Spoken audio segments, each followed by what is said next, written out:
Okay. Hi, good morning. I want to talk about the Jessica, and I have not done any runs in advance. I'm kind of winging it. Let's just pretend that you're here standing around me in the studio, and I'm going to give you an overview of Jessicas. So I want to show you a few examples here. We have a Jessica within a Jessica. We have a smaller one in here.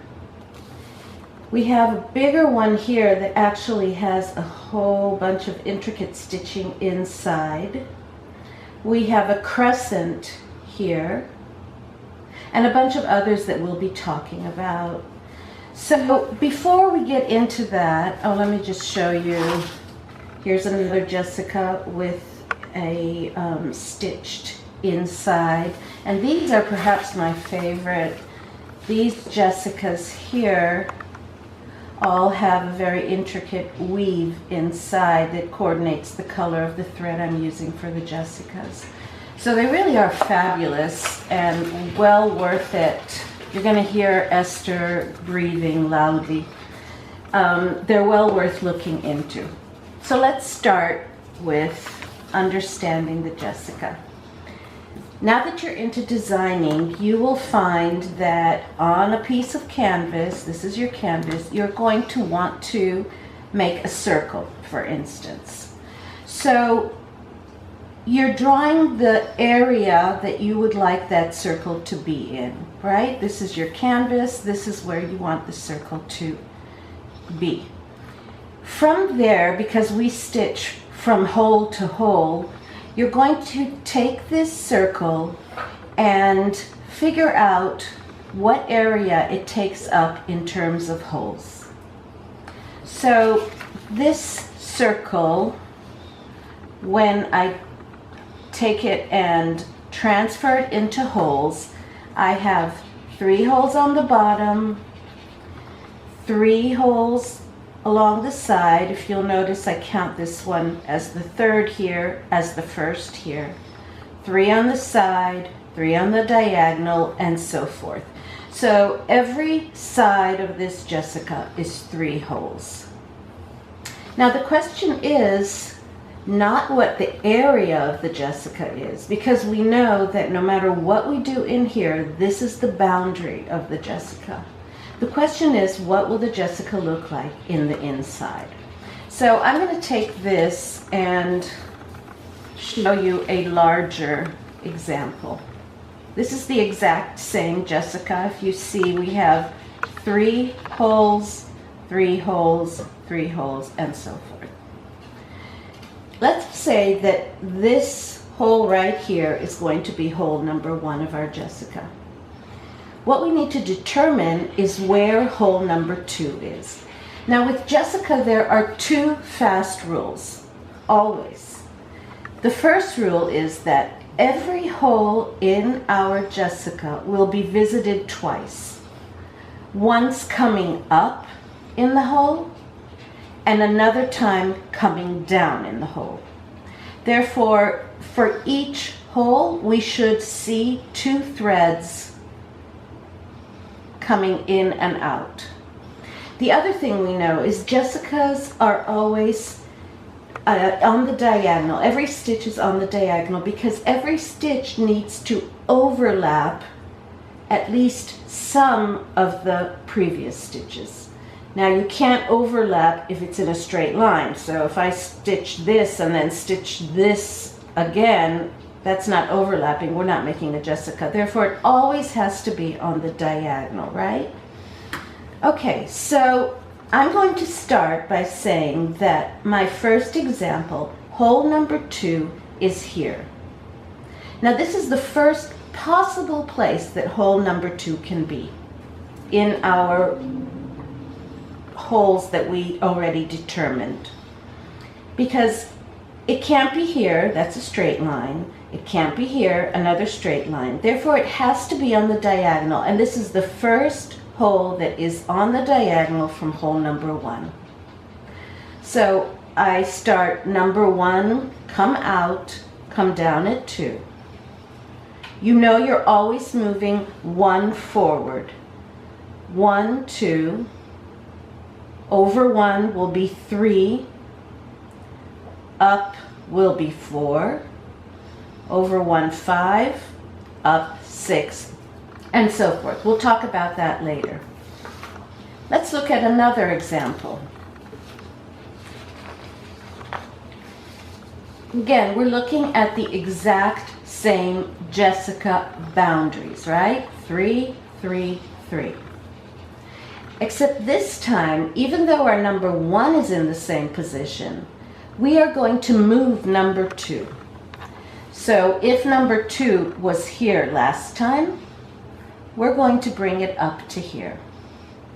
So it will be 1, 2, 3, 4, 5, 6, and so forth. Look for a moment at these 2 Jessicas. I'll keep saying it. The total area, the footprint of the Jessica is the same. But you can see that there is a difference. First of all, the donut hole, the inside, is smaller in this one. Secondly, the actual Jessica, the meat of the Jessica, is thicker here than it is here, or wider. You can see that by looking at it in these 2 examples. But an even easier example to see is this one.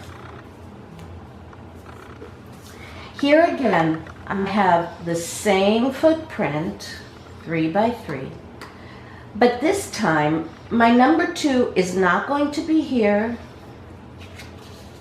It's not going to be here. I've decided to make my number 2 way up here.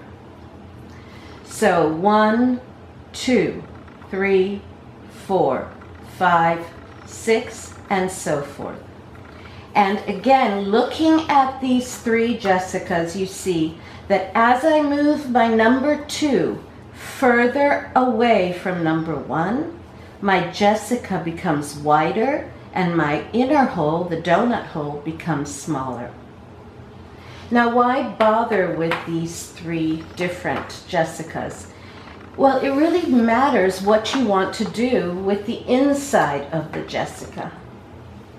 Going back to my example here, with this Jessica, I wanted it to have enough space within the donut hole to put yet another Jessica and inside to put a sequence. In this Jessica, I wanted it to have enough room to do a whole weaving treatment here. There's weave, there's overlay, there's a whole bunch of things going on here. And had I made a Jessica that would have overlapped a lot of the center area, like this one, there would have been no point in doing anything inside. So as a designer, you determine what it is that you want to do with your Jessica. Remember, you have the same outer boundary, but a different size of the donut hole and a different width of the Jessica. Now, what if you wanted to do a shape other than a circle? What if you wanted to do an oblong? I have my canvas, and I've decided to draw a shape that I would like to cover with a rounded stitch, an oblong. I have my shape, the shape I would like to achieve, and along this shape I have marked dots, holes on the canvas that, following these holes, I should be able to accomplish this shape. So looking here, I have 3 holes on the bottom, 3 holes on the diagonal, and here, because this is an elongated shape, I have 1, 2, 3, 4, 5, 6, 7 holes along the side. 3, 3, 3, 7, 3. In other words, the more holes that I have along the sides, the longer my shape is. So let's see what happens when we start stitching this shape. These are the same holes that we have here.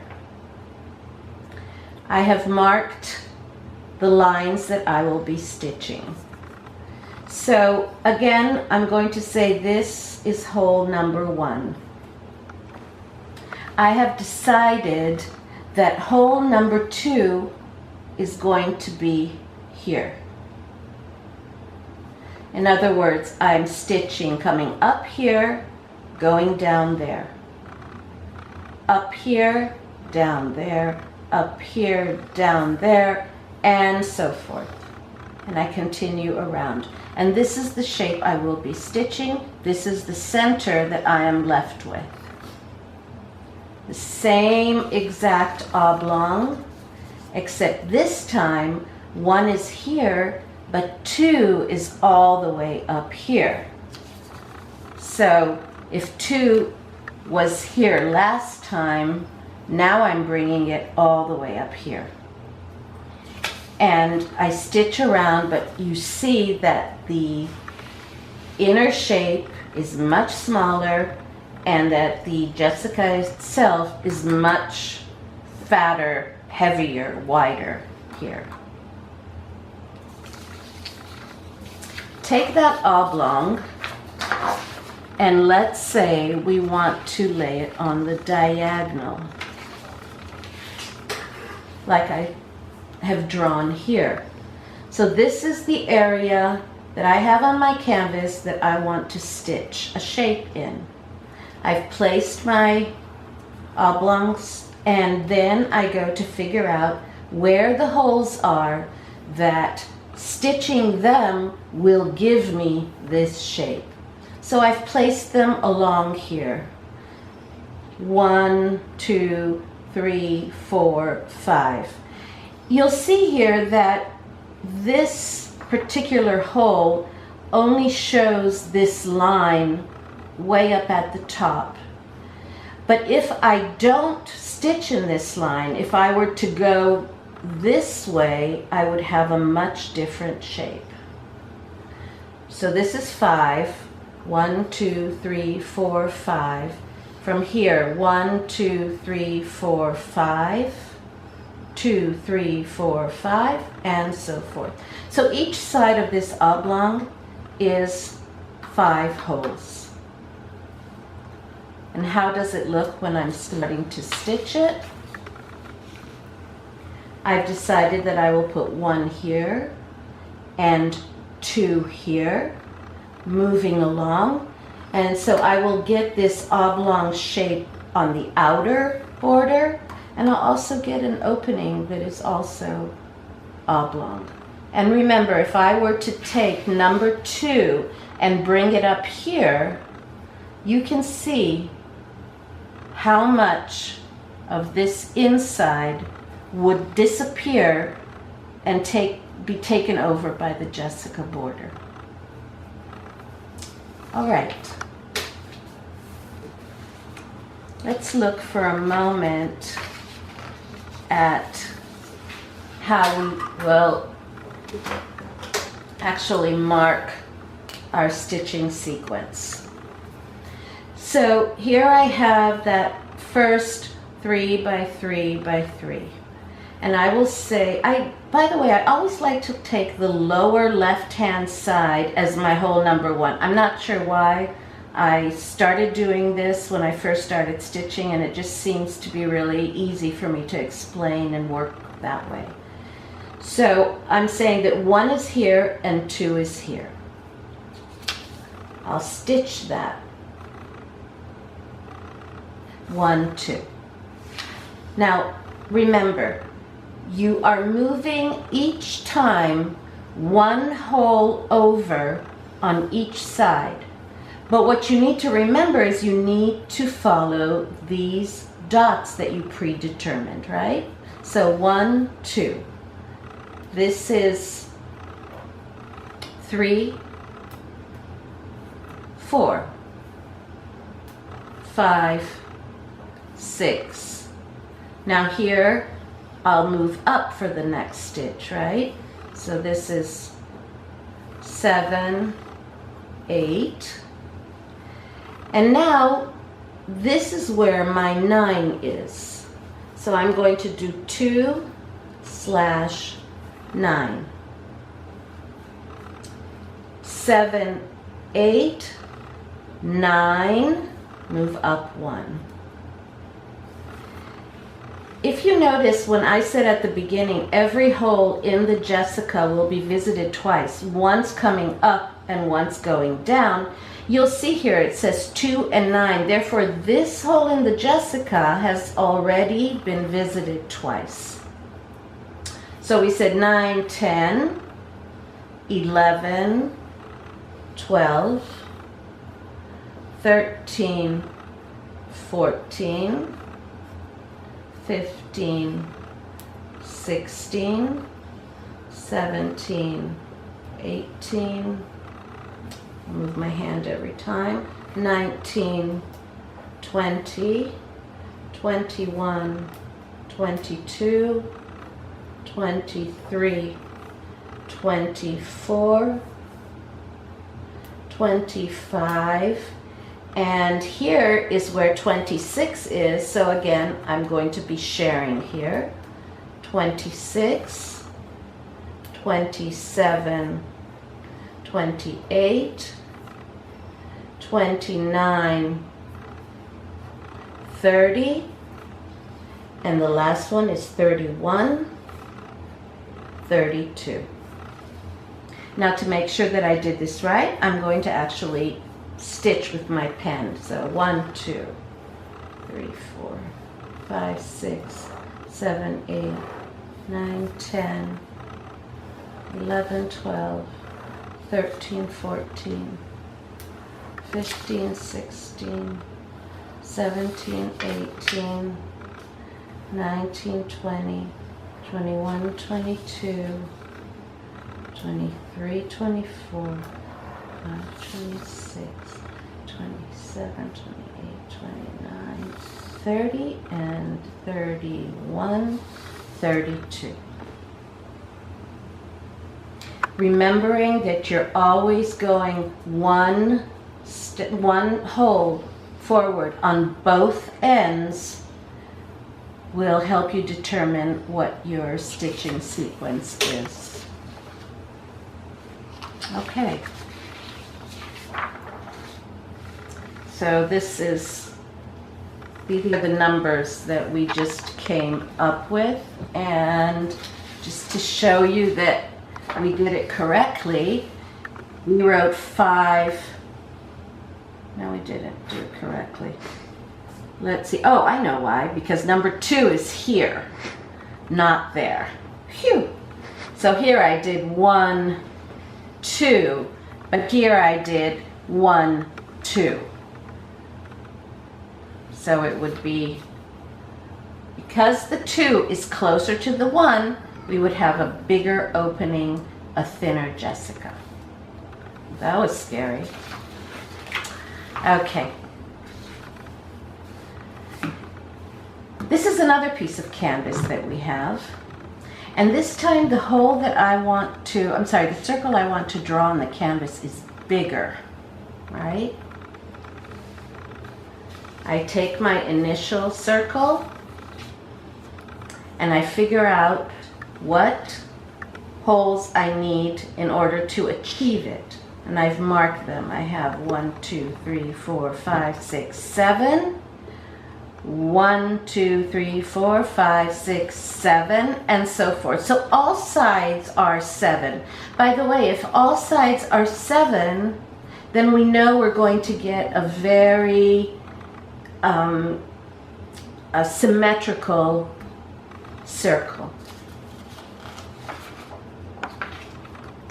Taking away that drawing, these are my holes, the 7 by 7 by 7.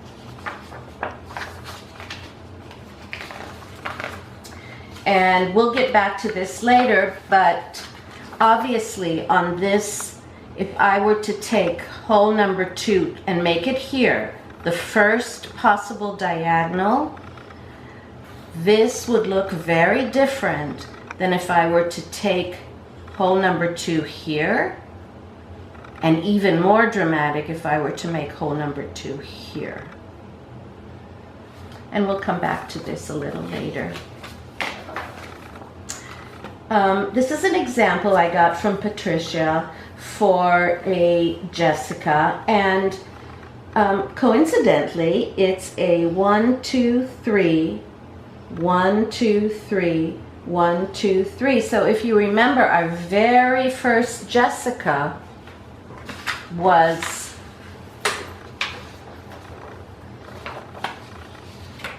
3 by 3 by 3. And another coincidence, we really did not plan this, I should say I did, but I didn't. 1, 2. So hole number 2 is in the same place.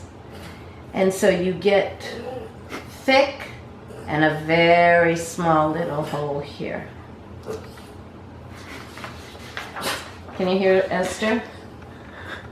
This is an example that Patricia sent me where you have a Jessica within a Jessica. And here we have 1, 2. And here we have 1, 2. And once we have these two numbers, we know how to build it up.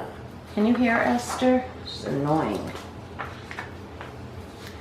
Here is an example of an oblong or an oval, like what we had discussed. And now I'd like to show you another possibility with the Jessica shape.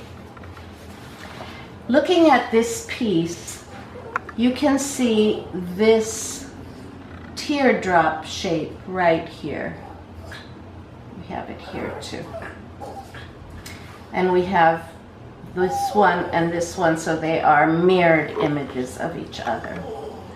So getting back to the canvas, let's say that this is the shape that I wanted to have drawn on my canvas. Sort of teardrop shape. I've determined what the size is, and now I need to figure out what holes do I use to make this work. I'm going to go over to this drawing, which is actually the drawing from the instruction book of my piece Cirque de Fleur, this one. These are the stitches for the shape that we're talking about.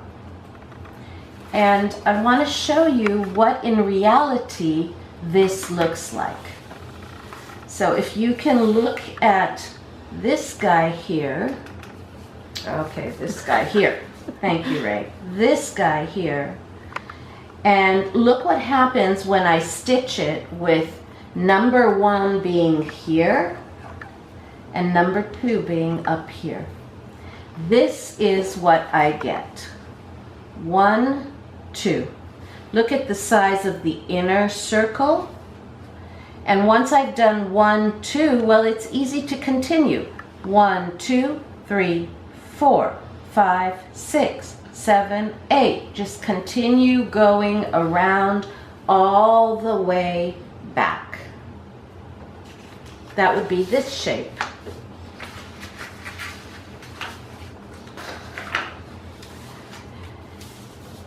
This particular Jessica is the one we have in the dark green. Now let me show you something. It's so important to understand the Jessica without having to actually keep going back to our picture to know what to stitch. Look at this Jessica, this green one. I'd like to measure it for a moment. This is about 1, 2, 3, 4, 5, 6, 7, 8. This is almost an eighth.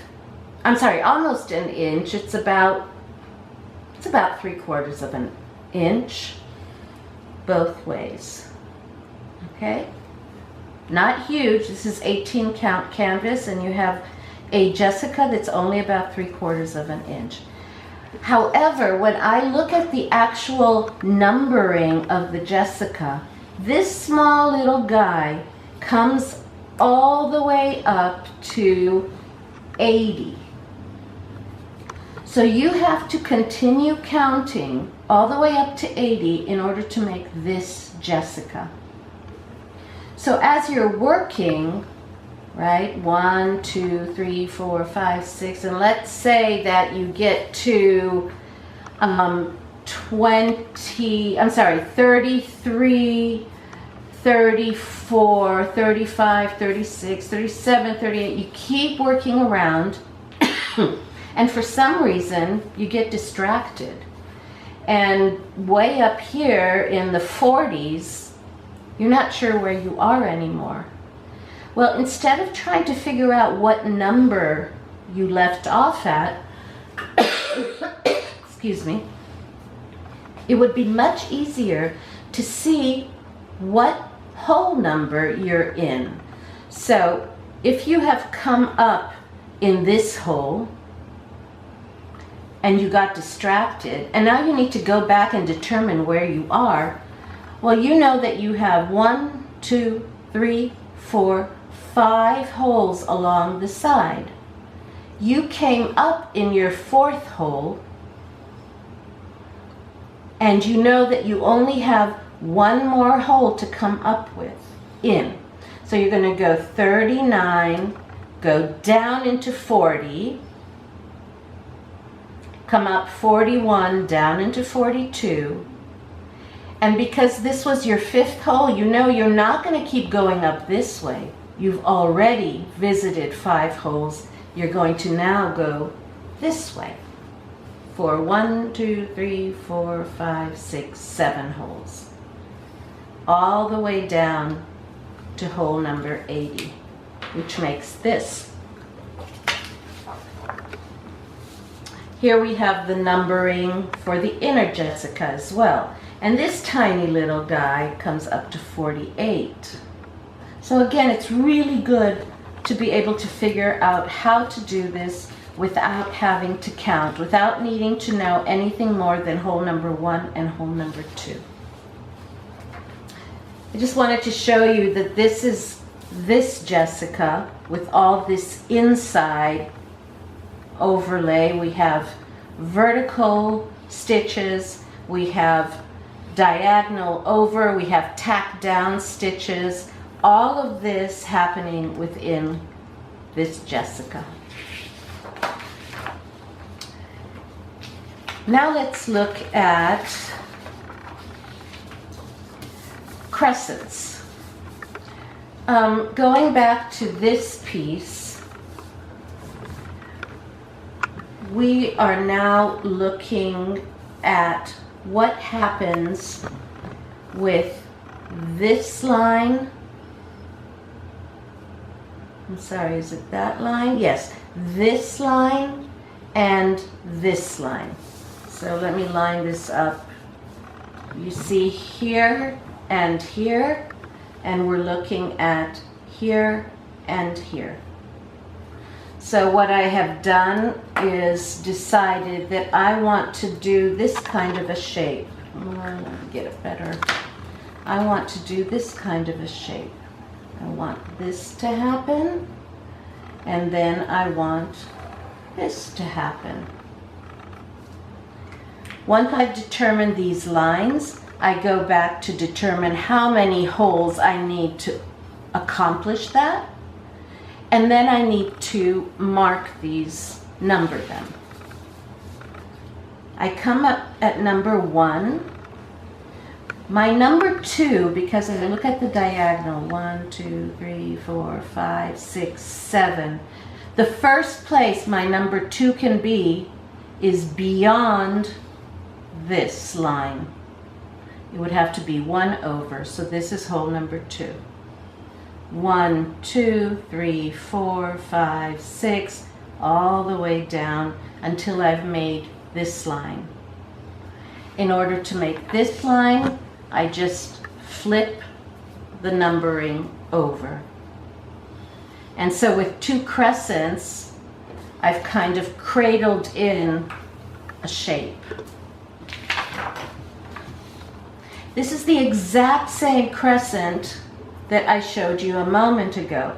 So this crescent is the same as these crescents here. The only thing is that I lined them up differently. So from here I have one line going this way, and I flipped it. I have one line going that way. I figure out my holes and I number them. And I believe that we are just repeating that. In terms of stitching Jessicas while you're designing, I hope that you've kind of begun to see how this works. I think that, yes, these are examples of, we kind of said circle, holes, and now that I have these holes, I will determine where number 1 and number 2 is. I don't know if you can see this very well. Number 1 and number 2 is. And I no longer need any more numbering because I know I have 1, 2, 3, 4, 5, 6, 7 holes. Remember that you count that same hole. 1, 2, 3, 4, 5, 6, 7 holes. And 7 here as well. And keep going.